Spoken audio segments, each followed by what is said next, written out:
The council chamber sat at the heart of Nexus Prime, a massive station floating in neutral space. 12 species had built this place together, though some built more than others.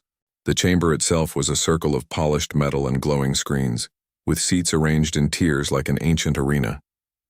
At the top sat the eldest species. At the bottom sat humanity. Doyen straightened his jacket as he walked to the speaking platform. 50 years. 50 years of humanity serving on this council as provisional members. 50 years of proving themselves over and over again. Today was supposed to change that. Beside him, Hyejin carried a data pad filled with records. Every mission, every saved life, every contribution humanity had made since joining the galactic community.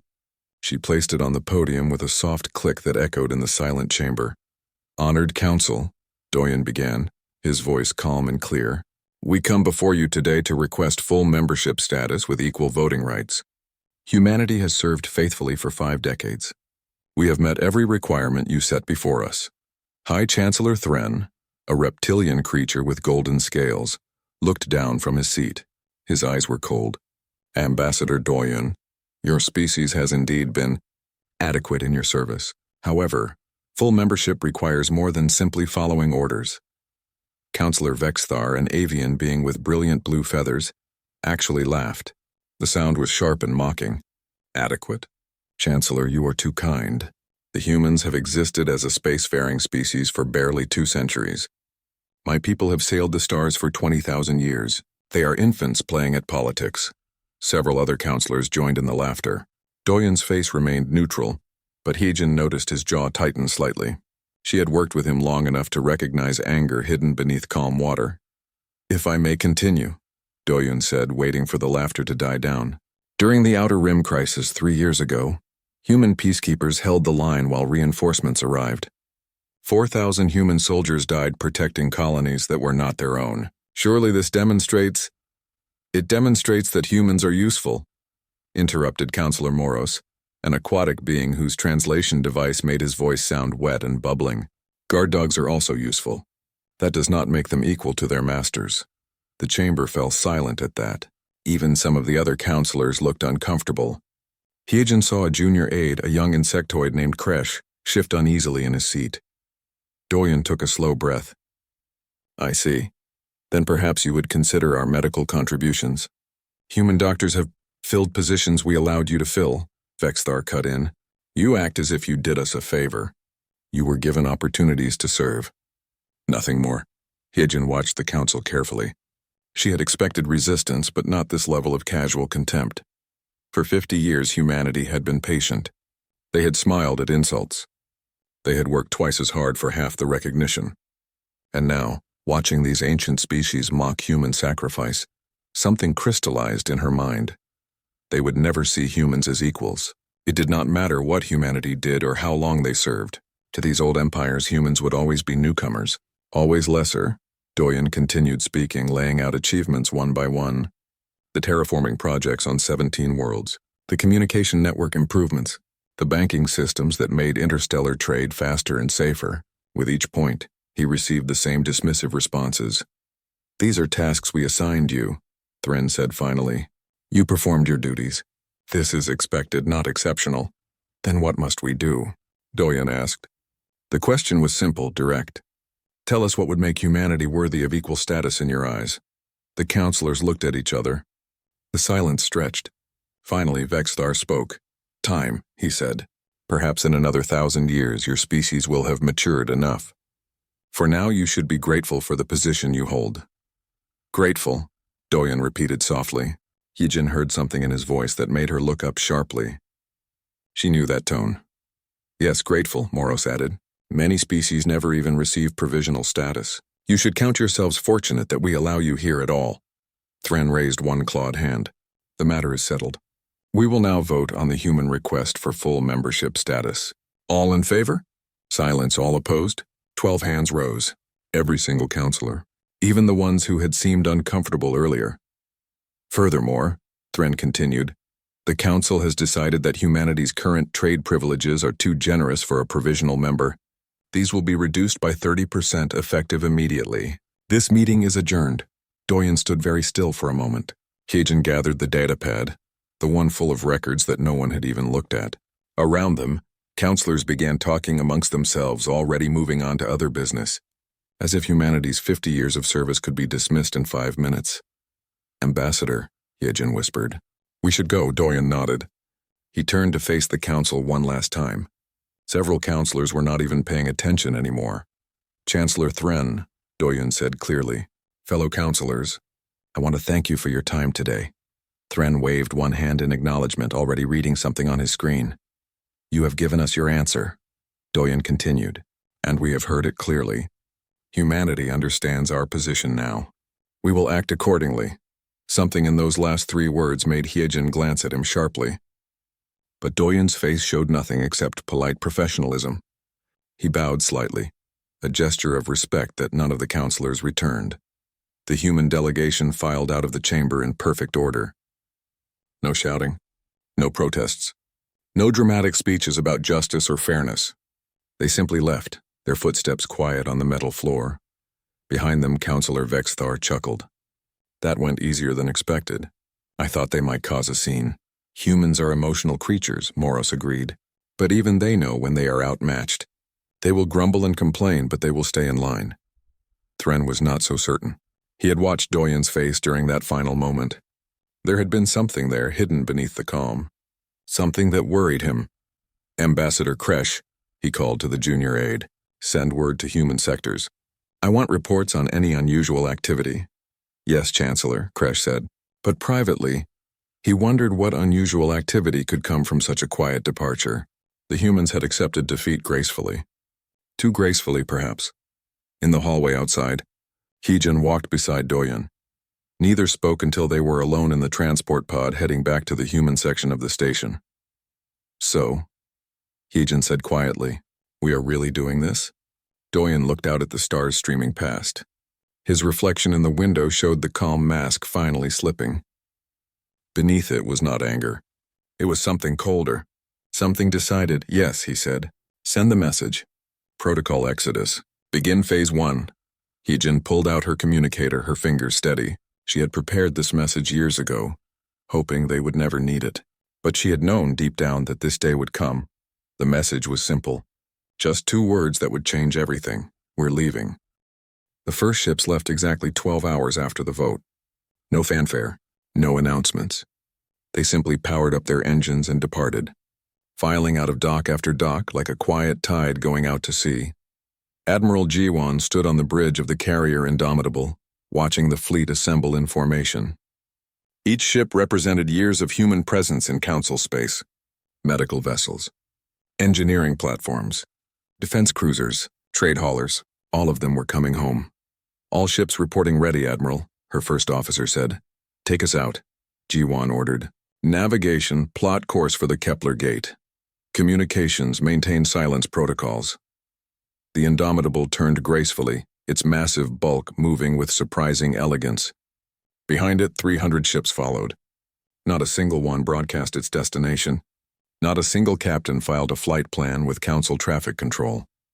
On the surface of Kepler Prime, Taehyung was overseeing a different kind of departure. The human quarter of the city had been bustling just yesterday. Now families packed belongings into cases with quiet efficiency. Children asked questions their parents answered with gentle patience. "Why are we leaving, Mama?" a small girl asked, clutching a stuffed animal. Her mother knelt down, smoothing the child's hair. "Because sometimes, sweetheart, you have to walk away from people who do not see your worth. We gave them our best, but they did not value it. So now we give our best to ourselves." Taehyung watched the scene and felt his chest tighten. These people had built lives here. They had friends among the other species, businesses, homes, and now they were leaving it all behind because the council could not see past its own arrogance. His communicator buzzed. A message from the Terraforming Guild. "All operations suspended. Equipment powered down. We are withdrawing." That message was from Min-hee, the lead engineer on the Dyson Sphere project at Kepler Station. The sphere was a massive construction, meant to harness the energy of an entire star. Humans had designed 60% of it. Human engineers had solved the impossible problems that had stalled the project for decades. Now those engineers were packing up their tools and going home. Taehyung sent a single reply. "Confirmed. Safe travels." He looked out over the city one last time. In 3 days, the human quarter would be empty. Already, non-human residents were starting to notice. Shop owners found human employees simply gone. Hospitals discovered entire departments had resigned overnight. The city maintenance office reported that half their technical staff had vanished. But there were no goodbye parties. No farewell speeches. Humans just left quietly one by one. On Nexus Prime itself, the effects were more immediate. The station housed 50,000 humans, most working in essential services. By the second day, only a few hundred remained, and they were packing. High Chancellor Thren first noticed something was wrong when his morning briefing screen failed to load. He pressed the call button for technical support. No one answered. Strange, he muttered, trying again. Still nothing. He left his chambers and found the corridor lights flickering. In all his years on Nexus Prime, the lights had never flickered. The station was maintained to perfection. Maintained by humans, a small voice in his mind whispered. He pushed the thought aside and made his way to the council chambers. Several other counselors were already there, looking confused and irritated. My waste disposal has not functioned in 2 days, Councillor Moros complained. I have sent 6 requests to maintenance. No response. The medical bay refused to see me this morning, another counselor added. They said they were understaffed and only handling emergencies. Vexithar flew in, his feathers ruffled with agitation. Has anyone else noticed the human sections are nearly empty? I flew past their quarter this morning. Shops closed. Residence is dark. What is happening? Thren felt a cold weight settling in his stomach. Someone get me a station roster. I want to know exactly how many humans are still on board. An aide scurried off. Thren waited, trying to ignore the growing sense of unease. The aide returned 15 minutes later, longer than such a simple task should have taken. Chancellor, the aide said nervously. There are problems with the database. Many systems are not responding properly. But from what I could access, there appear to be only 217 humans remaining on station. Out of how many? Thren demanded. 50,000, Chancellor. The chamber went silent. Where did they go? Vexthar asked, his voice rising. 50,000 people do not simply disappear. They left, Thren said quietly. The pieces were falling into place now. Doyun's calm acceptance. That final statement. We will act accordingly. They are all leaving. Leaving for where? Moros demanded. Everywhere. Nowhere. It does not matter. Thren accessed his personal console, pulling up reports from across council space. His claws clicked frantically on the keys. Look, here, human cargo vessels. Departing the Antares hub. Here, human medical staff. Resigning from the Belzon colony. Hospital.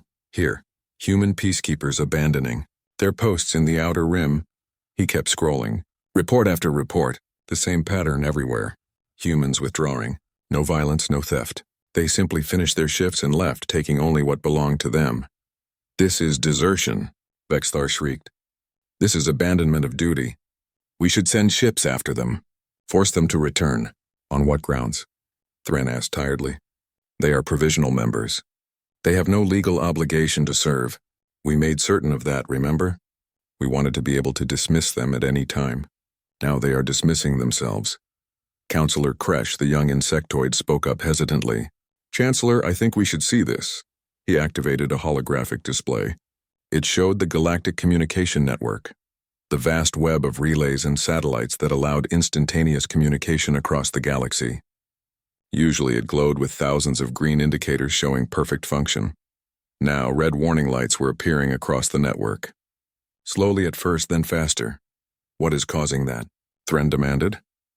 The network is maintained primarily by human technicians, Kresh said quietly. They are leaving their posts. The automated systems are failing without them. Thren stared at the spreading red warnings. Communication breakdowns.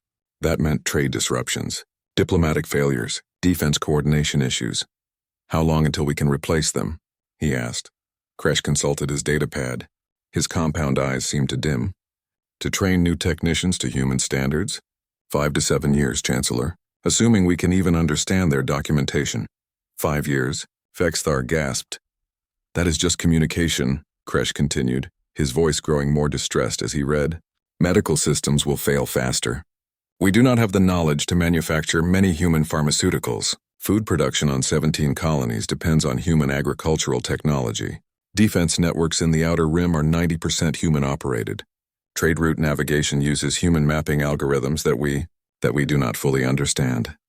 The chamber erupted in shouting. Counselors demanding answers, demanding action, demanding that someone fix this. But Thren heard none of it. He was remembering Doyen's presentation, all the contributions humanity had made. They had not been asking for a gift. They had been showing the Council exactly what they would lose, and the Council had laughed at them. Silence. Thren roared. The chamber quieted. We need to contact Earth immediately. Open a channel to Ambassador Doyen. The communications officer tried. Then tried again. Finally, he looked up, his expression helpless. Chancellor, all official channels to human leadership are closed. They are not accepting our calls. Thren slumped in his chair. Through the chamber windows, he could see human ships in the distance, jumping to faster than light travel, leaving, all of them leaving. And for the first time in his long life, the High Chancellor of the Galactic Council felt afraid. Captain Sunwoo piloted the last human medical transport away from the Viridian system. Behind her, the colony hospital was struggling. She could see it on her scanners. Emergency calls piling up, systems failing, staff overwhelmed. 1 week ago, she would have turned around to help. Now she kept flying. Captain, her co-pilot said softly, we are receiving distress calls. Multiple frequencies. They are begging us to return. I hear them, Sunwoo replied, her hands steady on the controls. Continue on course, and they are offering money. A lot of money. Sunwoo glanced at the communication screen. The offers were substantial. Triple salary, quadruple housing, citizenship. Anything humans wanted, they were suddenly willing to give. Tell them no, she said, politely, then close the channel. Her co-pilot hesitated, then sent the message. The response came immediately, no longer polite. Demands, threats, accusations of abandoning patients, of betraying their medical oaths. Sunwoo closed her eyes briefly. Those words hurt. She had been a doctor for 20 years before becoming a transport captain. She understood the oath to do no harm, but she also understood something else. They had harmed humanity for 50 years with their contempt, and humans had taken it because they hoped things would change. Hope was a beautiful thing. But it could also be a chain. In the passenger section, Yuna was recording interviews. As the expedition's xenoanthropologist, she felt it was important to document this moment. Future generations would want to know why humanity left. How do you feel about leaving? She asked an elderly engineer named Haksu. The old man looked out the window at the shrinking station. Tired, he said simply. I spent 30 years maintaining the fusion reactor on that station. I trained their engineers. I fixed every problem. And 2 days ago, Counselor Vexthar walked past me in the corridor. I greeted him as I always do. He did not even see me. I was invisible. A tool on the wall. Do you think we are doing the right thing? Yuna asked. Haksu smiled sadly. Child, I do not know if it is right. But I know we cannot stay where we are not valued. My granddaughter deserves to grow up knowing her worth. She will not learn that here. Yuna recorded dozens of similar interviews. Every human had a story. The scientist whose research was published under a council member's name. The teacher whose students were forbidden from calling her professor because she was human. The soldier who saved a counselor's life and received not even a thank you. Small cuts, each one. But 50 years of small cuts left deep scars. On Nexus Prime, the cascade was accelerating. The communication network was down to 40% function. Ships were colliding because traffic control could not coordinate properly. The medical bay had closed entirely. The 2 human doctors remaining could not handle the station's population alone.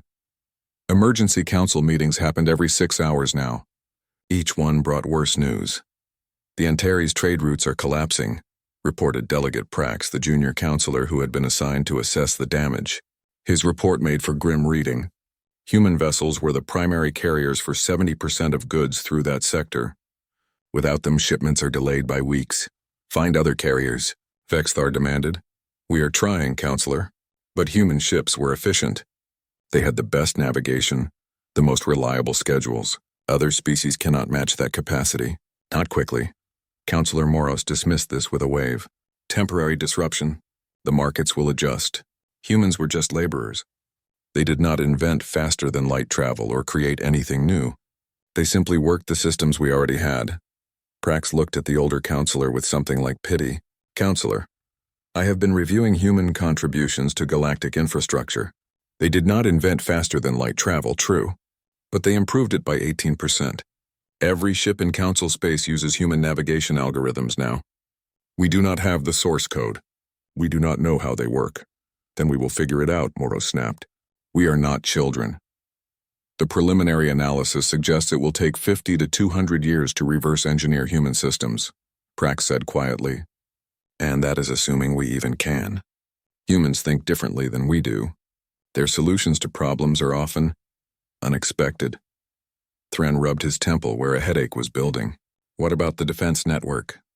The Outer Rim? Prax's expression grew even more worried. That is our most critical failure, Chancellor. The defense grid is 60% human-operated. Without them, we have gaps in coverage. Pirates have already noticed. Raids have increased 300% in the past week. 300? Thren stood abruptly. Why was I not informed? I am informing you now, Chancellor. The situation is developing rapidly. 3 colony worlds have formally requested human protection. When told humans were no longer available, they withdrew from the Council. The chamber erupted again. Species withdrawing from the Council was almost unheard of. The stability of the galactic government was legendary. Now it was crumbling in days. Which worlds? Demanded Vexthar. Talus Prime, Hebron, and New Siam, Prax listed. They have sent diplomatic envoys directly to Earth. They are seeking independent treaties with humanity. Vexthar's feathers puffed up in rage. This is mutiny. This is humans stealing our territory. The humans have done nothing, Thren said, his voice hollow. These worlds are choosing to leave on their own, because we cannot protect them anymore. On the medical station above Belzon Colony, Dr. Isul was packing the last of her equipment. She had worked here for 8 years. She loved this place, loved her patients, loved the challenge of treating dozens of different species. But when the Council vote came down, she knew it was time to go. Her colleague, a Belzon native named Trex, watched her pack with distress. Please, he said. Please reconsider. We need you. The infection ward alone requires specialists we do not have. You have 3 months of medications, Isul said gently, and I have sent all my research to the station database. You will manage. We will not. Trex's multiple arms gestured frantically. Half the medications you use we do not know how to synthesize. Your techniques for cross-species surgery, no one else knows them. Then perhaps the Council should have thought of that before they decided humans were not worthy of respect, Isul said. There was no anger in her voice, just tired resignation. But the Council is not here. We are, your patients are. How can you leave them? Isul stopped packing and looked at him. Really looked at him. Trex was a good doctor and a good person. He had always treated her as an equal. But he had also stood silent when other staff made jokes about human intelligence. He had never spoken up when she was passed over for promotion in favor of less qualified candidates. Good people could still enable bad systems by doing nothing. Trex, she said softly. For 8 years I have worked twice as hard for half the recognition. I have saved lives. I have trained your staff. I have given everything to this station, and when I asked the Council for basic equality, they laughed. You want to know how I can leave my patients? I ask you, how could you let this happen? You knew it was wrong. All of you knew. But you said nothing because it was not your problem. Trex looked away, unable to meet her eyes. Now it is your problem, Isul finished, and I hope you solve it. I truly do.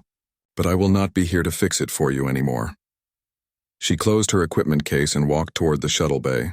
Behind her, Trex stood silent, knowing she was right and hating that knowledge. Across the galaxy, the same scene played out 1,000,000 times.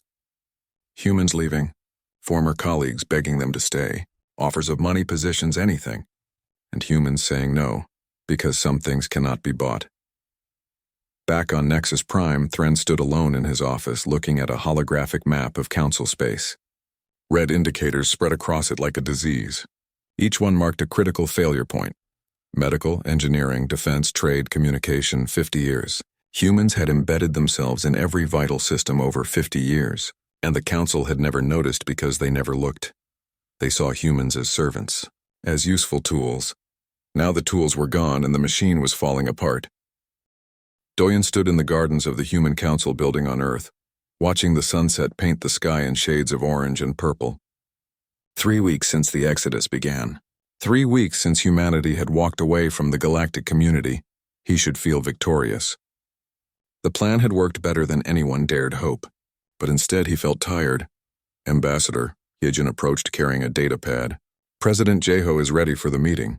Doyen nodded and followed her inside.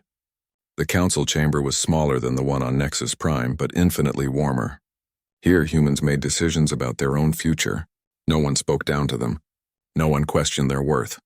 President Jeho stood as they entered. She was a stern woman in her 60s with silver hair and sharp eyes that missed nothing. Around the table sat the heads of every major human colony and fleet. Ambassador Doyen, Jeho said. Director Somin has just finished her report. I think you need to hear this. Somin stood, activating a holographic display. She had been the director of human intelligence for 20 years, and she looked grimly satisfied. For the past 5 decades, Somin began, we have been conducting a long-term strategic operation. Every human who joined the galactic community was carefully placed. Doctors in critical hospitals, engineers on essential infrastructure, technicians on defense networks, traders on key routes. We did not do this by accident. She pulled up charts showing human distribution across council space. It was like watching roots spreading through soil, touching everything. We knew from the very beginning that the council would never accept us as equals, Somin continued. Every insult, every dismissal, every rejection was documented. We prepared for this day, and when it came, we were ready. Admiral Jiwan leaned forward. So this was always the plan? Make ourselves indispensable, then leave? Not quite, Doyen interjected. The plan was to make ourselves indispensable, then use that position to force recognition. We hoped they would see reason. We gave them 50 years to see reason. But you prepared for this outcome, Jeho observed. We prepared for every outcome, Somin said. Hope is good. Planning is better. She pulled up another display, this one showing current conditions in council space. The red indicators had spread like wildfire. Critical systems failing. Economy in freefall. Defense gaps widening. 3 weeks in and they are facing extinction-level collapse, Somin reported. Food shortages on 17 worlds. Medical crises on 42. Pirate raids increasing daily. And the communication breakdown means they cannot coordinate a response. People are dying, said Minhee quietly. The engineer had returned from the Dyson Sphere project looking haunted. Civilians who did nothing wrong, children. The room fell silent. This was the weight of their decision. They had not just hurt the council. They had hurt everyone the council was supposed to protect. 3 species have withdrawn from the council entirely, Somin continued. 5 more are threatening to. The government is on the verge of complete collapse. And we are receiving messages, thousands of them. She played a few. Desperate pleas from hospitals. Frantic requests from defense coordinators. Angry demands from counselors. Apologetic messages from ordinary people who had called humans friends and threats. So many threats. Vexthar had sent 17 messages alone, each one demanding humans return or face consequences. Face what consequences? Jiwan asked, amused despite herself. They cannot even keep their own stations running. What are they going to do to us? That is the question, Jeho said. What happens now? We have made our point. The galaxy knows what we are worth. Do we let them collapse completely or do we negotiate? Let them burn, said Admiral Taehyung, his voice hard. 50 years of contempt. 50 years of being treated as lesser. They deserve this. Do the children on those 17 starving worlds deserve it? Minhee countered. Do the patients dying in hospitals because we took our doctors away? The argument erupted around the table. Some wanted revenge, some wanted reconciliation, some wanted to simply ignore the council and build something new. Doyen listened to it all, saying nothing. Finally, Jeho held up a hand for silence. Ambassador Doyen, she said, you started this. You faced them in that chamber. What do you think we should do? Everyone turned to look at him. Doyen took a long breath, choosing his words carefully. We left to prove a point, he said slowly, not to become what they were. If we let innocent people die just to punish the council, we become the monsters they thought we were. But if we return without conditions, without change, we prove them right. We prove that humans can be pushed around, used, and dismissed. So what is the middle path? Jeho asked. We negotiate, Yejin said, speaking for the first time. She had been quiet throughout the meeting, but now she pulled out her own datapad. I have been working on a proposal. Conditions for humanity's return. She displayed them on the screen. The list was long and detailed. Full council membership with equal voting rights. Reparations for 50 years of exploitation. Restructuring of the council government to prevent future discrimination. Equal representation for all species, not just the ancient ones. Human autonomy in administering human colonies and fleets. Open source sharing of technology to prevent future dependency. They will never agree to all of this, Taehyung said. Then we adjust, Yejin replied. But we start here. We negotiate from strength. Have they even asked to negotiate? Ji-won questioned. Soman smiled grimly. Chancellor Thren has sent 47 requests for talks. We have ignored all of them. But I think it is time to respond. Let them sweat a little longer, then we open a channel. Jae-ho looked around the table. All in favor of beginning negotiations? Hands rose slowly. Not everyone was happy about it, but the majority agreed. Humanity would negotiate.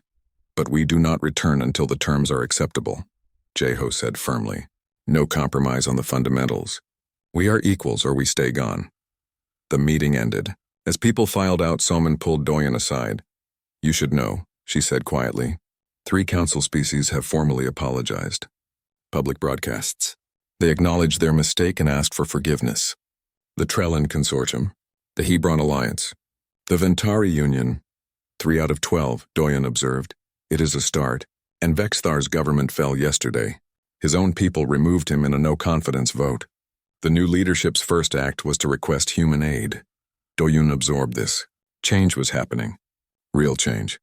But it had taken total collapse to make it happen. How long do you think the council has before complete failure? He asked. 2 months, maybe less. After that, the governmental structure will be too damaged to repair. The galaxy will fracture into thousands of independent systems. Chaos for decades. Then we have 2 months to fix this, Doyen said. For better or worse, we broke it. We have some responsibility to help repair it. You are too kind, Soman said. They do not deserve your mercy.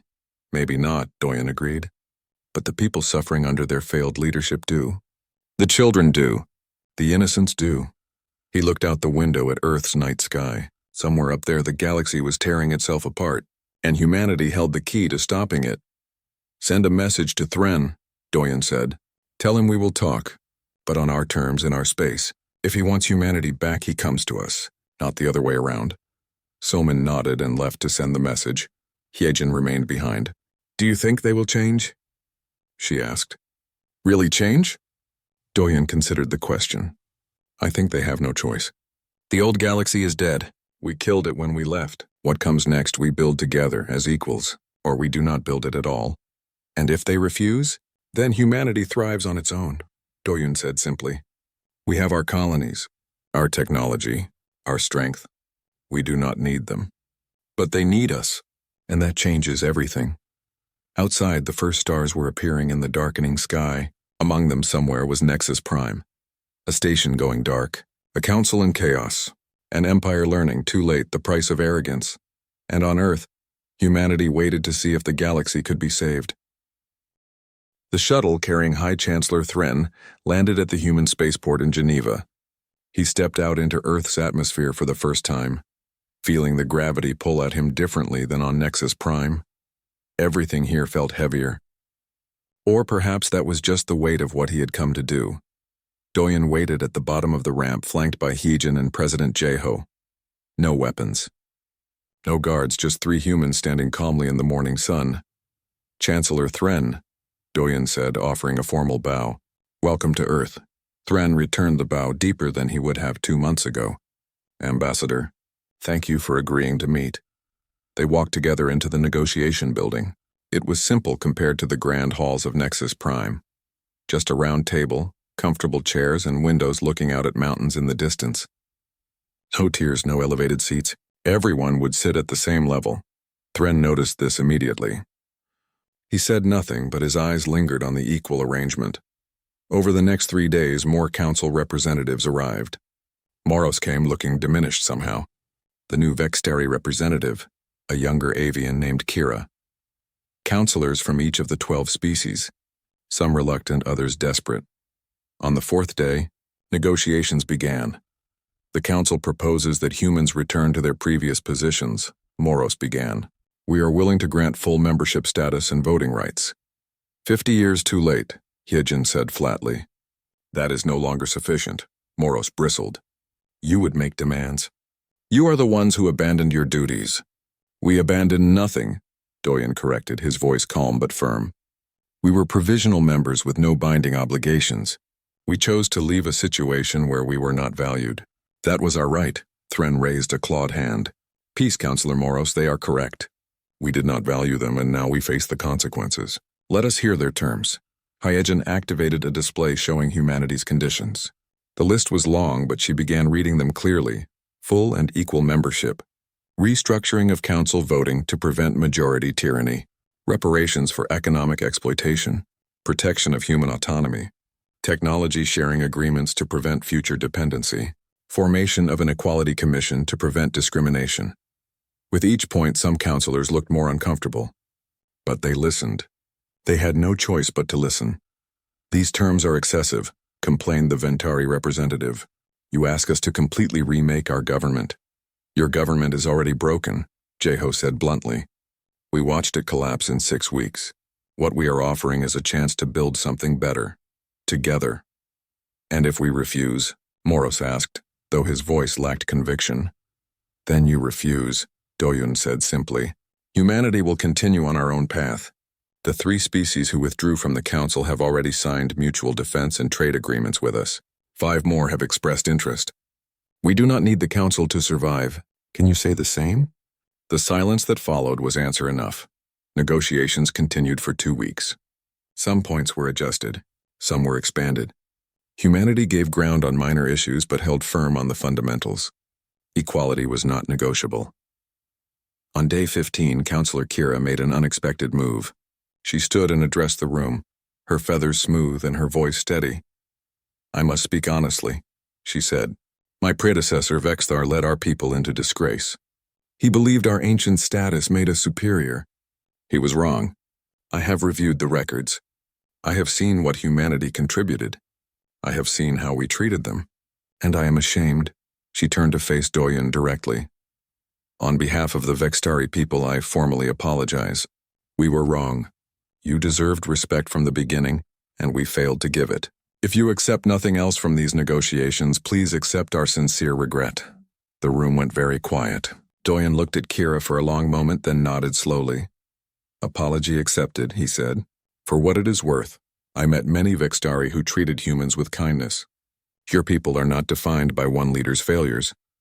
Other counselors began to speak then, offering their own apologies. Some were clearly genuine. Others seemed calculated, meant to win favor. But the tide was turning.